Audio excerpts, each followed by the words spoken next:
I'm Len Witt, and I'm here with Howard Witt, no relation, and I blog at thepjnet.org, and Howard works for the Chicago Tribune. He broke the Jena 6 story, and he talks about how important the black blogosphere was in really getting that story out to the public. So here we have a mainstream media guy talking about how he found the power of the blogosphere.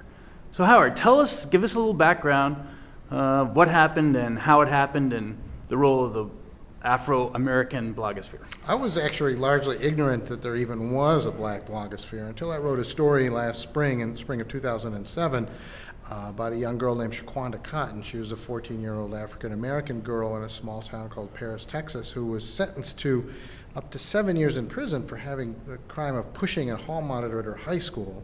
And yet this sentence stood in stark contrast to a sentence for another 14-year-old girl, another white girl, who was sentenced by the same judge to probation for having burned down her family's house. So the contrast in these two situations made for what I thought was an interesting story. When I wrote that story in the Chicago Tribune, I knew it was a good story, but I didn't really expect to get too much reaction to it. And yet within a matter of a couple of days, I started to get hundreds of emails from people who had encountered that story through email, through blogs, through places far removed from the Chicago Tribune's website. And as I started to figure out where these people were encountering the story, I started to realize there was this network of blogs out there devoted to African American issues that were actually distributing that story.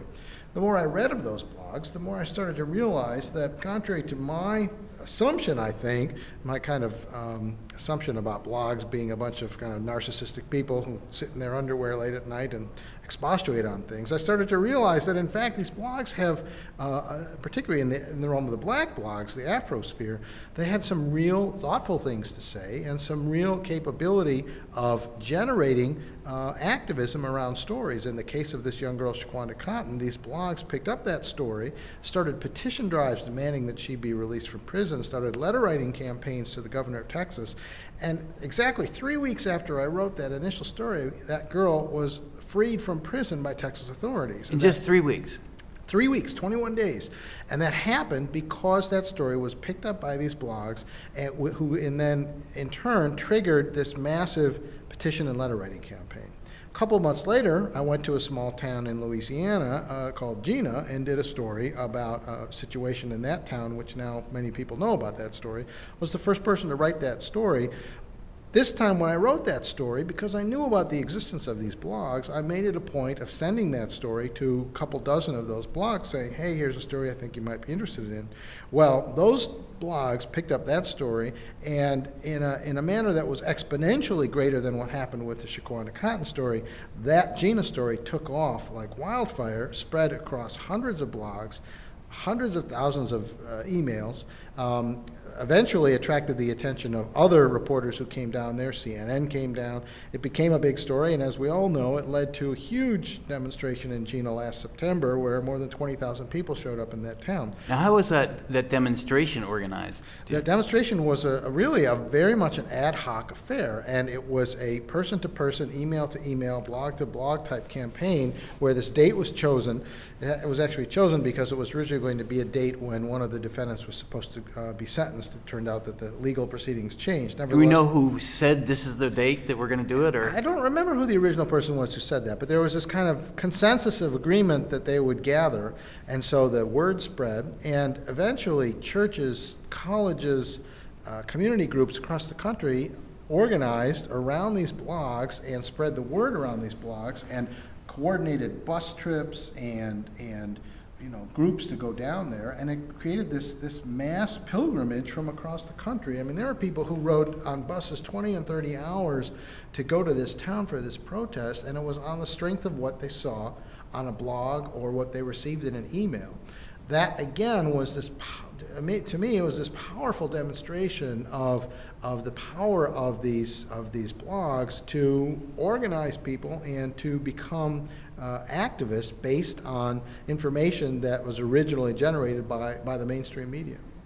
Now, you had mentioned in there that with all these cutbacks, the kind of stories that you wrote that sort of stimulated and got passed around to the blogosphere reporters like you might be disappearing, and those stories might never have been told in the first place, Well, and no one would have known about either of them. It's not might be disappearing, we are disappearing. I mean, my newspaper and every other newspaper in America is engaging in frantic rounds of layoffs just to try to remain financially solvent because our economic model has been basically cut from underneath us.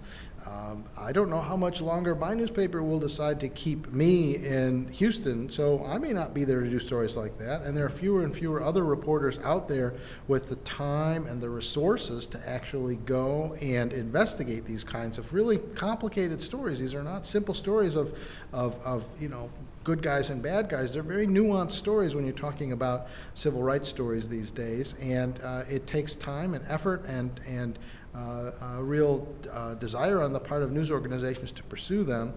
That is fast diminishing. It's really frightening. And I just want to go back to the blogosphere thing for a second.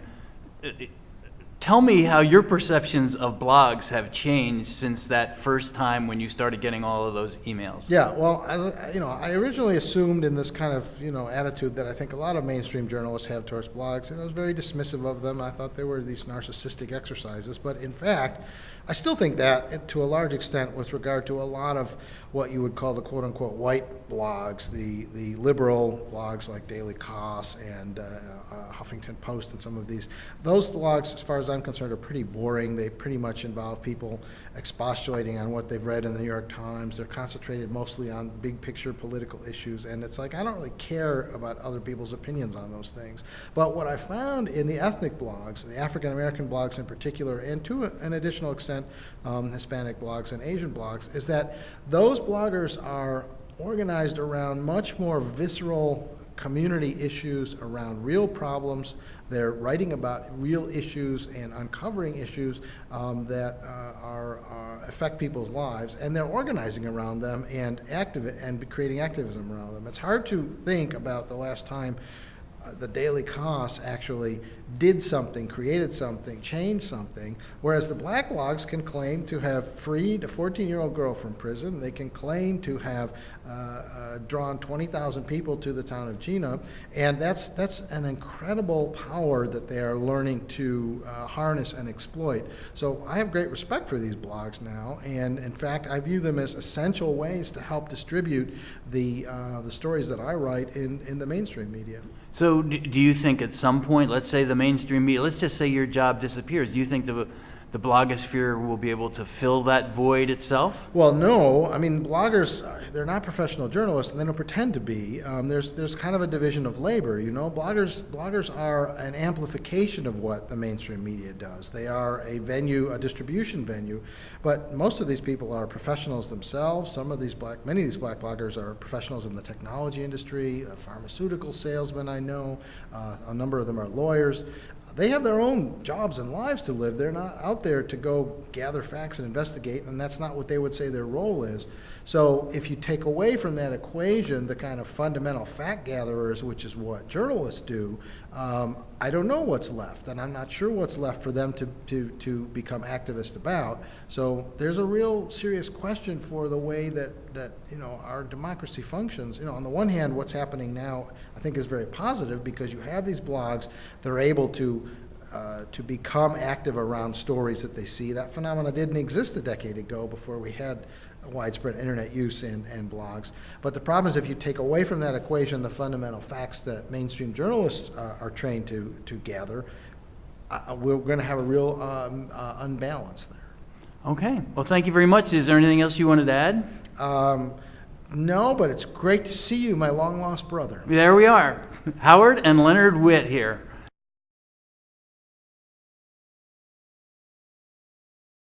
Thanks a lot.